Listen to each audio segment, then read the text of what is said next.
السلام على رسوله وعلى آله وصحبه أجمعين. أعوذ بالله من الشيطان الرجيم. بسم الله الرحمن الرحيم.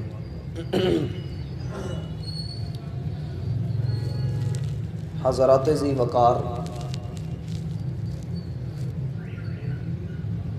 سیدہ عائشہ رضی اللہ عنہا نے نبی علیہ الصلاۃ والسلام سے ایک دن پوچھا، اے اللہ کے رسول صلی اللہ علیہ وسلم، آپ کی زندگی میں اتنی قربانیاں آپ نے دیں، اتنی مشکلات آپ نے برداشت کیں، اور میں نے دیکھا ہے کہ جب آپ احد کے میدان میں تشریف لے کر گئے ہیں تو مشرکین نے آپ پر تابڑ توڑ حملے کیے، جس کے نتیجے میں آپ کا چہرہ لہو لہان ہو گیا، آپ کے 2 دانت شہید ہو گئے، اور اتنا کڑا سخت وقت تھا کہ آپ علیہ الصلاۃ والسلام کے شہید ہونے کی افواہ پھیل گئی، اور مشرکین نے آپ کو ایک کھڈے کے اندر گرا بھی دیا، جس کی وجہ سے آپ شدید زخمی بھی ہوئے۔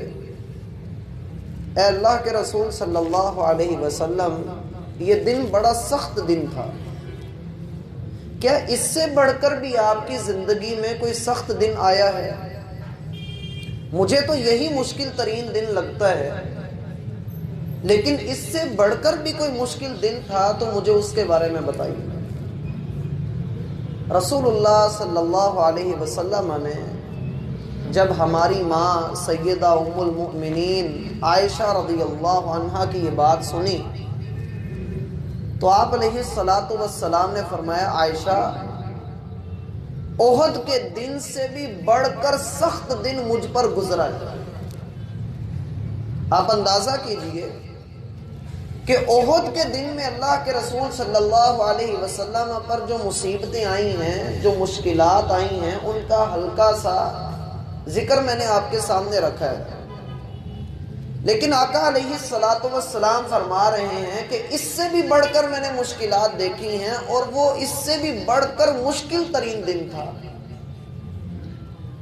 کہا ہے اللہ کے رسول صلی اللہ علیہ وسلم، وہ کون سا دن تھا؟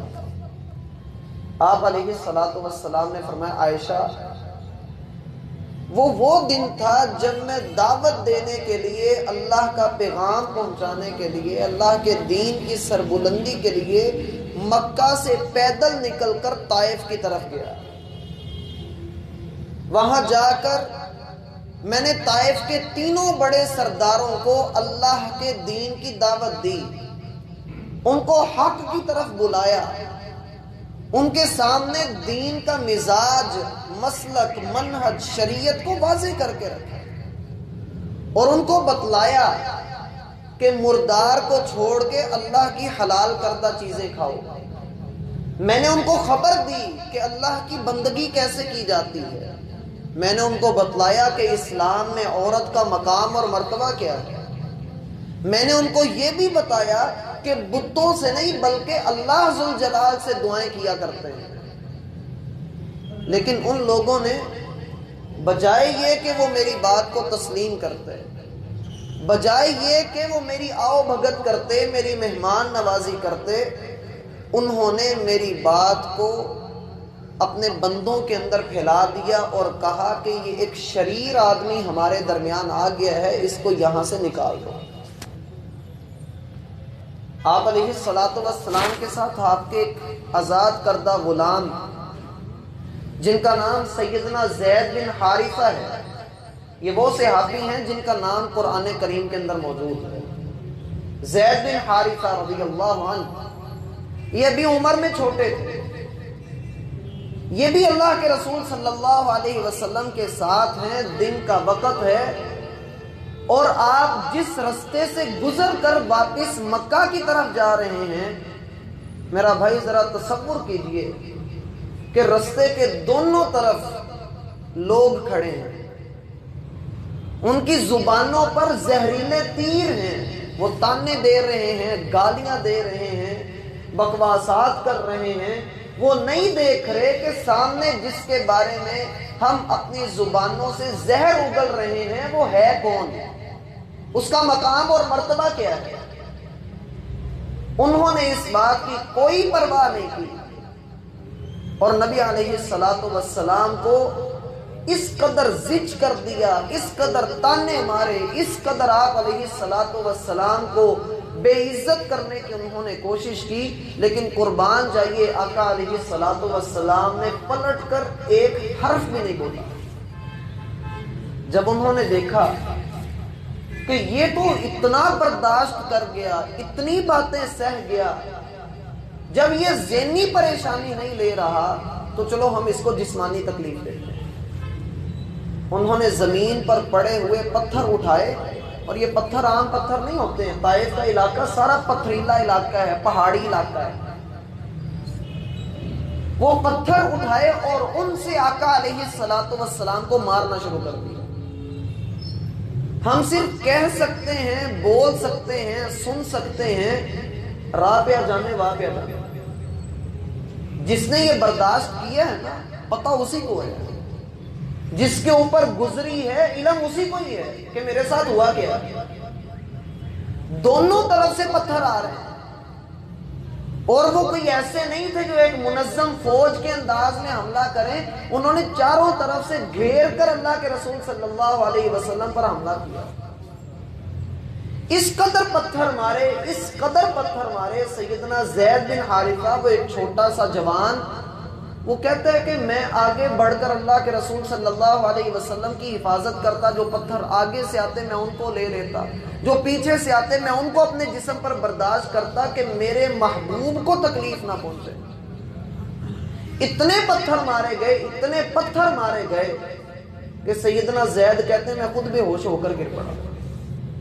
اتنے پتھر مارے جا رہے ہیں، اور میں نے آقا علیہ السلام کو بڑی مشکل سے ان ظالموں کے چنگل سے نکالا، اور جب میں لے کر آپ کو ایک محفوظ جگہ پر پہنچا تو کیفیت حالت یہ تھی کہ پورے جسم سے اتنا خون نکل چکا تھا کہ آپ کا جوتا مبارک میں اتار رہا تھا، لیکن خون جمنے کی وجہ سے وہ اتر نہیں رہا تھا۔ اتنا آپ علیہ السلام پر ظلم کیا گیا، اور اسی حال میں آپ نے اللہ سے ایک دعا کی، اللہم انی اشکو الیک ضعف قوتی، اے اللہ میرے پاس اتنی قوتیں نہیں ہیں کہ میں ان کا مقابلہ کر سکوں، میں اپنی کمزور قوت کی تیرے سامنے التجا کرتا ہوں۔ اے اللہ میرے پاس اتنے وسائل نہیں کہ میں ان لوگوں کو شکست دے سکوں، ان کے خلاف لڑ سکوں۔ اے اللہ تو ہی میرا ملجا و ماوا ہے، تو ہی میرا ایک سہارا ہے۔ اور اس دعا کو کمزوروں کی دعا کہا جاتا ہے۔ آسمان سے جبریل علیہ السلام آ گئے، ساتھ میں ایک فرشتہ اور بھی ہے۔ پوچھا یہ کون ہے؟ کہا یہ وہ فرشتہ ہے جسے اللہ نے پہاڑوں کا نگران بنایا ہے،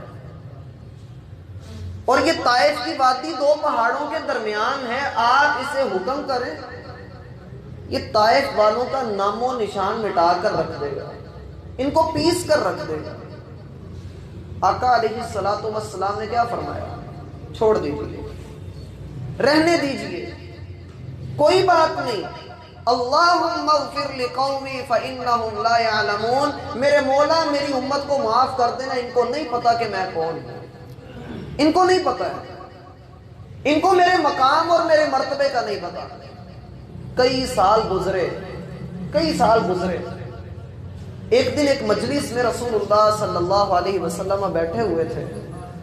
صحیح مسلم میں آتا ہے، سیدنا عبداللہ بن مسعود رضی اللہ عنہ بیان کرتے ہیں کأنی انظر الی رسول اللہ صلی اللہ علیہ وسلم، مجھے آج بھی وہ منظر یاد ہے، میں اللہ کے رسول صلی اللہ علیہ وسلم کو دیکھ رہا ہوں، وَهُوَ يَحْكِي نَبِيًّا مِّنَ الْأَنْبِيَاءِ، اور آپ علیہ السلام نبیوں میں سے کسی نبی کا ذکر کر رہے ہیں۔ ضَرَبَهُ قَوْمُهُ فَأَدْمَوْهُ، اس کی قوم نے اس کو اتنا مارا کہ وہ نبی لہو لہان ہو گئے. یمسح الدم عن وجہہ، وہ اپنے چہرے سے خون صاف کر رہے ہیں اور کہہ رہے ہیں اللہم اغفر لقومی فانہم لا یعلمون، اے اللہ میری قوم کو بخش دے، یہ مجھے نہیں جانتے، یہ میرے مقام اور مرتبے سے واقف نہیں ہیں. اور روایات میں آتا ہے کہ جس نبی کی بات آپ علیہ الصلوۃ والسلام بیان کر رہے تھے وہ آپ خود تھے، وہ آپ علیہ الصلوۃ والسلام کی ذات تھی. یہاں رک کر میرا بھائی مجھے اور آپ کو یہ سوچنا ہے کہ میری زندگی میں، آپ کی زندگی میں، ہر بندے کی زندگی میں ایک وقت ایسا آتا ہے جب پوری دنیا اس کے خلاف ہو جاتی ہے یا بندے کو بڑی مخالفت کا سامنا کرنا پڑتا ہے. اس وقت میرا کردار اور آقا علیہ الصلوۃ والسلام کا کردار، کیا یہ دونوں آپس میں ملتے جلتے ہیں یا دونوں ایک دوسرے سے یکسر مختلف ہیں؟ یقیناً اگر ہم اپنے آپ کو دیکھیں تو ہمارے منہ سے ایسے وقت میں گالیاں نکل رہی ہوتی ہیں، ہم گالی کا جواب گالی سے دے رہے ہوتے ہیں. اگر کوئی ہمیں ایک مارتا ہے ہم 4 اس کے مار رہے ہوتے ہیں. ہمیں کوئی ایک گالی دے رہا ہے ہم اس کی گالی کو دونا تینا کر کے اس کو لوٹا رہے ہیں. ہم میں اخلاقیات کو ختم کیا جا رہا ہے اور ہمیں یہ کہا جا رہا ہے کہ کوئی مجھے ہاتھ لگا کر یا بات لگا کر جائے تو کہاں جائے،